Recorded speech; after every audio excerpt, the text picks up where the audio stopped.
పోతులూరి వీరబ్రహ్మేంద్ర స్వామి వారు కాలజ్ఞానం రాసిన ప్రదేశం అండి. బనగానపల్లికి 3 కిలోమీటర్ల దూరంలో రవ్వలకొండ అనే ప్రదేశం ఉంటుందండి. సన్నటి దారి ద్వారా కిందకి దిగితే మనకి గుహ కనిపిస్తుంది అనమాట.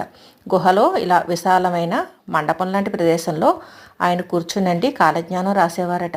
అంటే ఆయన బనగానపల్లిలో అచ్చమాంబ గారి దగ్గర పాలేరుగా పనిచేస్తూ ఆవిడ గోవుల్ని కాపలా కాసేవారటండి.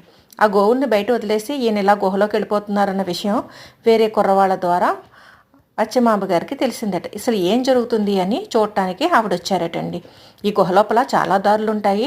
అంటే సొరంగాలు అనమాట అండి. యాగంటికి, తిరుమలకి, మహానందికి అలా రకరకాలుగా ఉన్న ఈ గుహ ఆవిడ మొదటిసారిగా ఇక్కడికి వచ్చి ఈ గుహలో ఏముంది అని ఇక్కడి నుంచి నిలబడి అచ్చమాంబ గారు చూసేసరికండి ఒక జ్ఞానిలాగా కాంతితో వెలుగుతూ వీరబ్రహ్మేంద్ర స్వామి వారు కాలజ్ఞానం రచిస్తున్నారటండి ఇక్కడ.